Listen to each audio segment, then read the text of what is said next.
The global angle to the farmer protests, the Hindu. The farmers' movement for the repeal of the 3 farm laws which affect them closely but have been rammed through without consulting them, has now entered its 2nd month. It is of historic significance. It is not just about minimum support prices but also about the survival of the entire system of public procurement and distribution of food grains.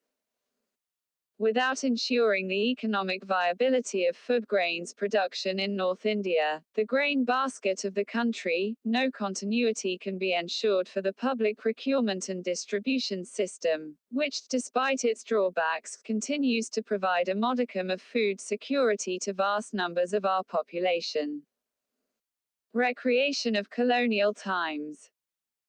Northern industrial countries, namely the United States, Canada and the European Union (EU), cannot produce the tropical and subtropical crops in high demand by their own consumers while they have mountains of surplus grain and dairy products, the only goods the single croplands are capable of producing for climatic reasons.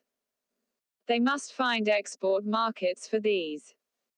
For over 2 decades, they have put relentless pressure on developing countries to give up their own public procurement systems, insisting that they should buy the food grains from advanced countries, while diverting their food crop-producing land to contract farming of export crops that these industrial countries want but cannot themselves produce.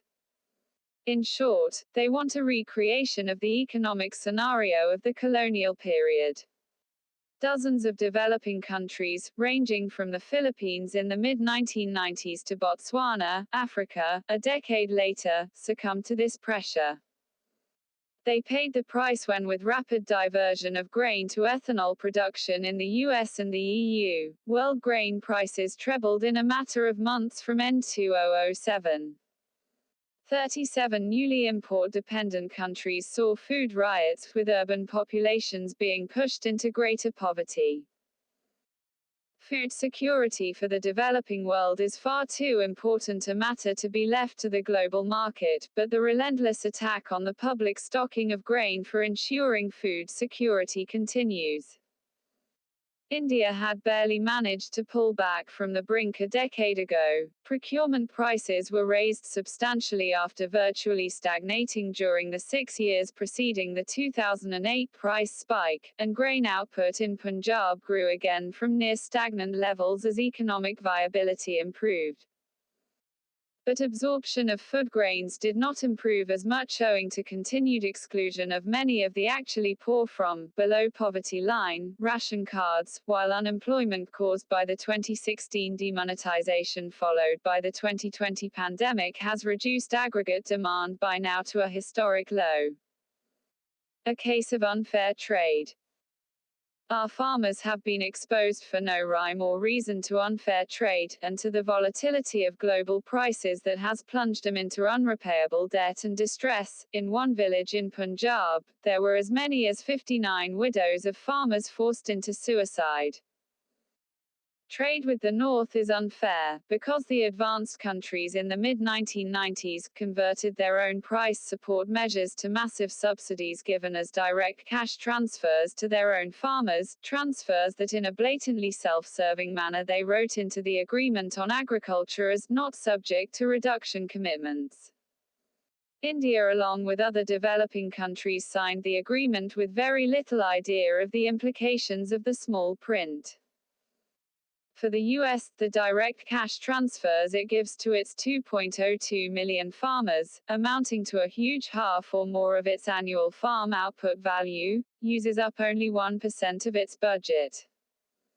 For India, over 50% of the entire central government annual budget would be required to give even a quarter of annual farm output value to our 120 million farmers, which is an economic impossibility and an administrative nightmare.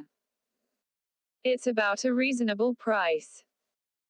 The farmers have made it amply clear that they do not want petty cash handouts, all they want is a reasonable price for the vital crops they produce for the nation, so that they can cover costs and live at a modest standard.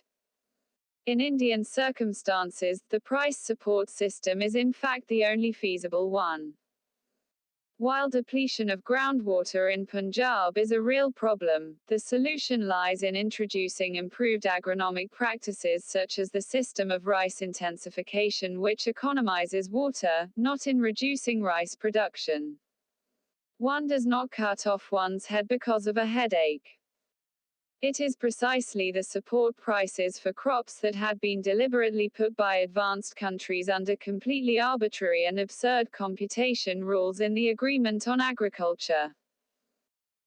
The US complained against India to the World Trade Organization in May 2018 that since the reference price for calculating support was the 1986-88 average world price of a crop which they converted to rupees at the then prevailing 12 rupees and 50 paise per dollar exchange rate, India's support price per quintal for rice and wheat in 2013-14 should have been at the most 235 rupees and 354 rupees, respectively. The actual support prices were 1,348 rupees and 1,386 rupees, and the difference, over 1,000 rupees per quintal, was then multiplied by the entire 2013-14 output of rice and wheat, and came to 77% and 67% of their output values. This, the US claimed, was support provided in gross violation of the permitted 10%. 2 months ago the US sent fresh questions to India. Every kind of dishonest and absurd rule had been put into the Agreement on Agriculture to shortchange gullible developing countries. Our farmers are among the lowest cost producers in the world, and the support prices in 2013-14 at the prevailing exchange rate of 60 rupees and 50 paise per dollar were well below global prices, which means that actual support was negative. Right assessment.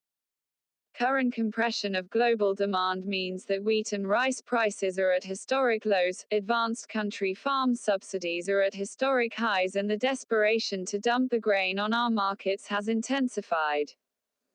While our protesting farmers have correctly identified domestic firms as potential beneficiaries of the new marketing laws that they oppose, foreign agribusiness corporations are as greater danger.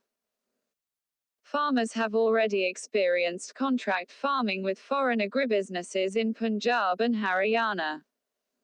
They say clearly that they do not wish to deal with powerful, faceless private corporations that renege on price and quantity contracts when it suits them. Despite all its inefficiency and payment delays, they prefer to sell to government agents at the stipulated minimum support prices. They are absolutely correct in thinking that deregulation of markets as mandated by the new laws, and the entry of business firms, which will be not only Indian but also foreign, mean a severe undermining of the entire system of public procurement and minimum support prices. The green energy push. There are many Indian intellectuals who argue that importing subsidized grain from the north will benefit poor consumers here. They forget that there is an increasingly powerful opinion advocating green energy in advanced countries pushing for even greater conversion of grain to ethanol. Hence initial low-priced grain imports, if permitted today, will not only destroy our farmers but will soon give way to a scenario of price spikes and to urban distress as experienced earlier by developing countries forced into import dependence. Anyone with a concern for our own hard-working farmers and poverty-stricken consumers must support the farmers' demands against the machinations of both local and global business elites. Utsa Patnaik is Professor Emeritus, Jawaharlal Nehru University.